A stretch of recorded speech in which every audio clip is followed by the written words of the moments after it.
Zenless Zone Zero's gameplay is focused on using diverse characters and switching to allies to deal incredible damage to enemies. This type of combat is visually appealing and makes you feel really strong, but having maxed out characters can make the game feel a bit too simple. So let's fix it. Rather than employing a complete team of competent individuals, let's use just one character. But not just some random character, I'm gonna be using one of the worst rated characters in the game. Not only that, but this is my first time completing the main story. Rules are easy. I'm only allowed to use Billy, no trial characters, and no supports. I'm allowed to use any S-rank W engines, like the Brimstone, which is borderline impossible for me to get. Last but not least, if I mess up, I'll have a punishment at the end of the video, so watch all the way through to find out. But instead of worrying about that, let's begin the Billy only run. Go, go, Power Rangers!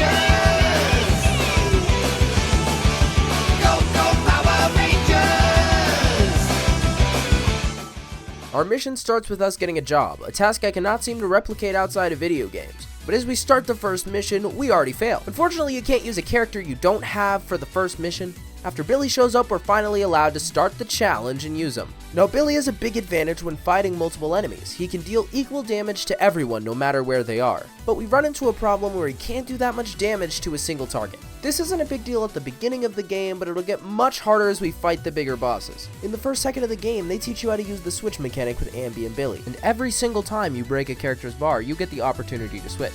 But we cannot do that. Time spent not switching adds up, so we sit and ponder as Billy tells us to stay focused, for our goals lie ahead. We finish fighting the big man and then go gambling before heading back in to get the strong bucks. The only way that combat is possible with one character is by perfect dodging on the attacks, which I struggled with the entire time. We get disconnected from the HDD and give them our Discord account, then head back in to lead them out of the black ball. I stick something inside of me before waking up with ChatGPT in my head. I am a Type 3 General AI equipped with sequential integration. Development code, Fairy.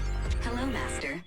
Yeah, call me Master again. Wise doesn't understand women, and we gamble, getting another Billy. We finger arcade machines with him afterwards and get some rest before our next mission. That's the day me and Nicole met. You mean, that's the day Nicole and I met. Chapter 1.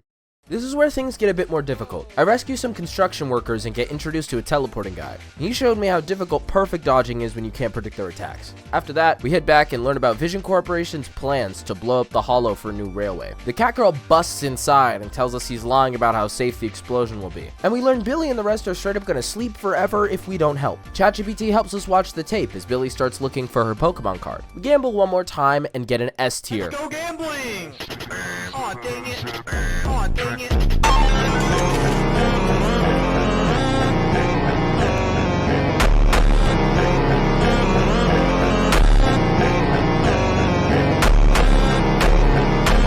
I got Von Lycon, bro. I can't even use, bro. He's good too. Wise makes a plan for us to stop the train and intercept the route, so we head into the Hollow. At this point, I felt so much better at dodging, like it was natural. We find Chainsaw Maid and intercept the train, unfortunately not accounting for the armed men on the train. We get tossed out the window and call it a day. Not too long after, I work at Starbucks before playing Beat Saber to ascend Billy and his V4 engine. We watch more of Catgirl's YouTube videos as we learned why this happened in the first place. These fights were super difficult not to accidentally switch on because they don't let you turn off trial characters for this part of the story. I hope this doesn't become a problem later. Watch the end. We save a kid and learn that thousands of people are trapped inside the blast zone. Catgirl finds her Pokemon card and wants to negotiate with Vision. She decides to take the Vision Corp CEO hostage while we blow up the explosives to kill the big guy in the Hollow. This fight was hard. This one won't go down easily. Okay. You know, I kind of regret this. Oh! That is so scary! What? The first part was easy. The problem was the second phase. His attacks became much harder to dodge and his health went up like crazy. Okay. Doable. Alright, he's down. I don't think we lose this one. Nice. Come on! Let's go!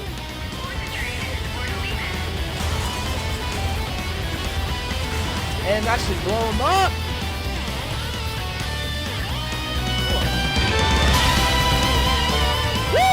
We take a group photo of our victory, and then we're forced to get 5 more levels. After leveling up and getting access to Hollow Zero, we finally reach level 20, bringing us Chapter 2.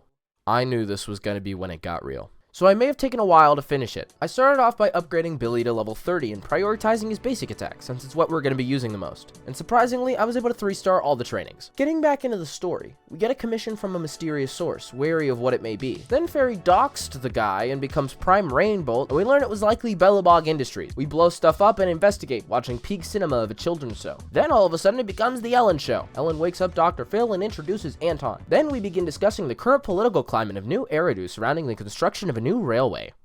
This is a kids show. Some nerd among the crowd starts glazing Bellabog. All the kids agree. Then Dr. Phil gets a little too close to the kids and rants about his political views. All the kids agree. Even though bro literally said the railway plans for Vision were safer, like thousands of people weren't in the blast zone. The nerd bounces back, and then Anton fights Dr. Phil on the children's show. So he starts talking about Bellabog's president stealing money. Snap back to reality. We take the commission because we're poor and talk to Anton. Billy wasn't all that happy about this because we're about to go up against one of the most annoying bosses in the game. The story is this. Grace made upgrades for 2 robots, making them smarter. Then Bellabog lost them in the hollow, and we gotta get them back. The first one's in love with a building, and the second watches Andrew Tate. Take a guess which one is more difficult. Well, folks, if you guessed the building loving girl, you're absolutely right. This was the first time I almost died on the run. I knew this fight was hard, but once my health got down, I had to come up with a strategy. Building girl has a big saw on her head and uses it to do attacks going straight forward and spinning attacks. If you dodge too early, you get hit. If you dodge too late, you get hit. If you dodge perfectly, you accidentally dodge into the chainsaw and get hit. After taking less than a quarter of her health, I knew there was only one way for me to win, since I had less than a quarter of mine left. I understand it now. I spent the rest of the fight spamming dodge after the first attack, making sure to maximize distance on straightforward attacks. Then on spinning attacks, I had to dodge perfectly to stay alive. And I managed to do it without ever getting hit. It was one of the most stressful battles I've had so far, and it only gets harder from here. Next was the Andrew Tate bot, and he was much easier. I learned his attack pattern right off the bat. If he grabs from behind himself, he'll throw rocks. If he grabs in front, he'll throw rocks, but smaller. And if he grabs both the front and back, pause. Then he spins. After beating up the building girl, I was warmed up, okay? I was not about to lose. During the fight, I only got hit twice. Andrew gets jumped by some ethereals and immediately becomes the bottom G. After some cutscenes, he comes back with us and we finish the mission. We mess around for a while and do a rally, making our Internaut level 26. Bellabog finally finds the last machine, being the pile driver. This fight went down fast, and Billy only took 3 hits. We get a clean finish, and then the pile driver starts talking about his mentor. You remember Dr. Phil? Well, it was the guy who took money from Bellabog years ago. Horse with a K. Years ago, he started creating the first prototypes for the smart construction machine in the Hollow. He showed the now president, his daughter Coleta, his machine, telling her that one day she'll ride in the machine he built for her, a machine with a heart her dad made in it. He told her, "When you call out that name, it'll accomplish whatever you need it to." But something weird happened. Kors got a call and left without a word, only saying he'd be back in no time. He vanished, with both him and the money lost. Coleta couldn't forgive her father, how could she? He leaves and tarnishes the name of Bellabog in just a night, but she had to move on without him. Now to realize the signal that made all the other machines start disobeying came from the very same prototype her father made. We needed to find it. The plan was this: move all the smart construction machines to 3 distinct areas, then use the strength of the signal to triangulate the location of the prototype. In our delay to get moving, we only had 1 try to get this done. Grace was under attack as the signal aggravated nearby ethereals. In the panic, we head over and help Grace, and Coleta's mad. We make it to the prototype, seeing it clamped down on the monument. Making way inside, the interior has bullet holes all across. It was clear there was a struggle here, but it was too long ago to get any real evidence. We take a look at the console and see a bill for the exact amount of the prototype manufacturing cost, the amount her father took that night. Signed and dated. Coleta, learning the truth, is overwhelmed, but she knew that getting the prototype back was the top priority. After moving the prototype, we see a man-like ethereal creature rise from the monument, and it attacks. We fight it off, cornering it around the 3 other machines. We had it surrounded.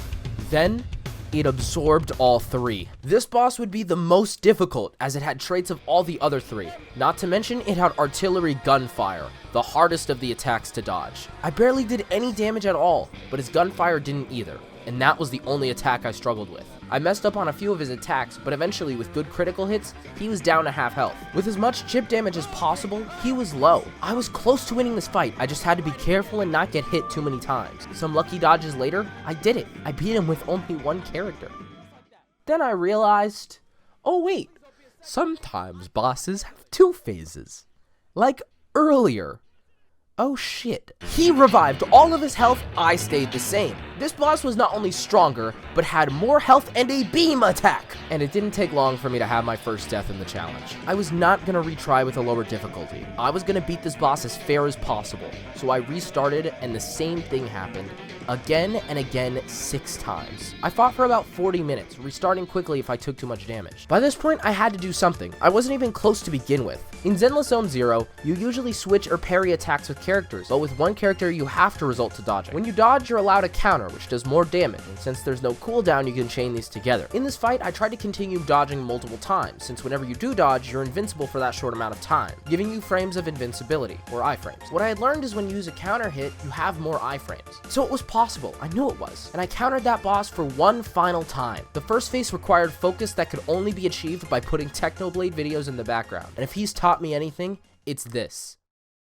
In the art of war, Sun Tzu says, if you know the enemy and know yourself, you need not fear the result of 100 battles. For that alone, I beat the first phase only taking a single hit. The second phase, I was prepared. His beam attacks started off fast, but I dodged them perfectly, chipping away at his health for what felt like hours, chaining my counter attacks perfectly on each artillery shot, and his health was going down. I was confident I could beat the second phase, and just like that, I had done it. The boss I spent nearly an hour trying to beat conquered.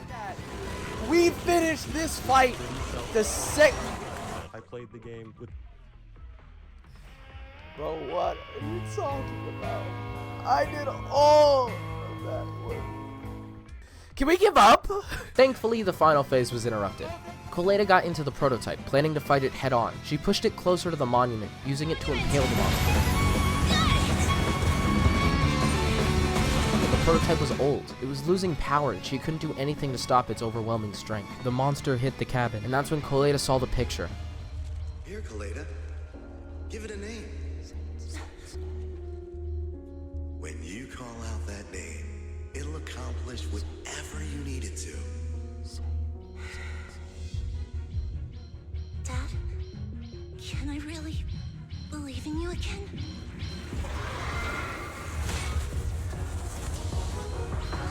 Get moving! Jerry! Why did... Don't look down on me! We're proud to be Billabong! The power of smart construction machinery!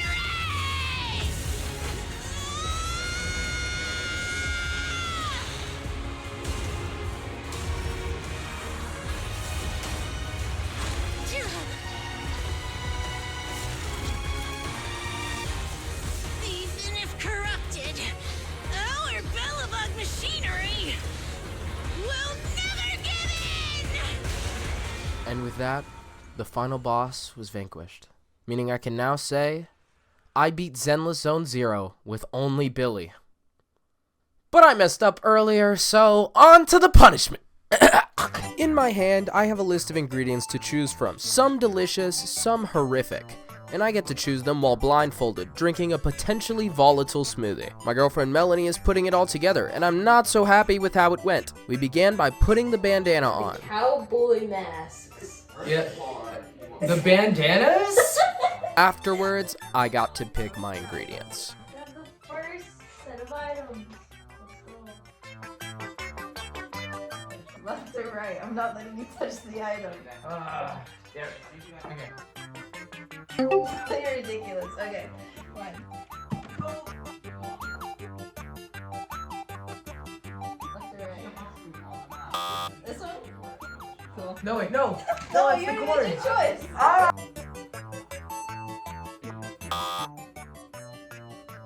Ready? How bad is it? I'm telling you now.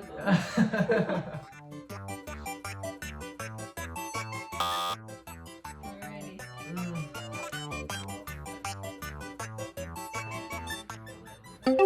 Alright.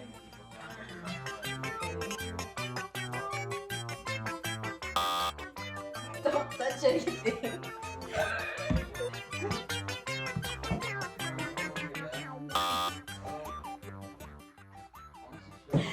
This was my final list of ingredients.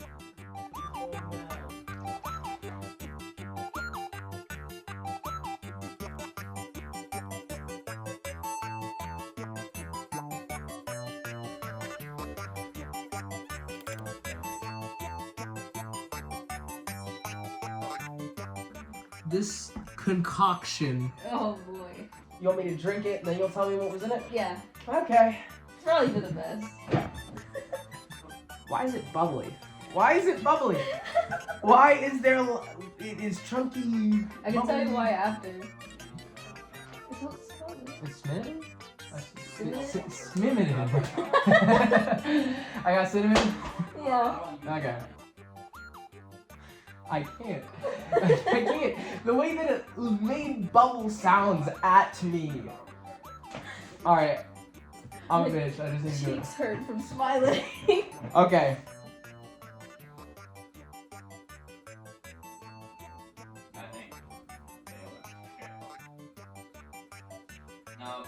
Unfortunately, I'm extremely unlucky, but I felt I could win if I could get her to try the concoction. Okay. After trying that, I do actually want you to try No, you don't. No, you No, don't. I do. I do. Ah, I know what I put in Just there. a small amount. Nah, I Just know what I put in there. a small amount.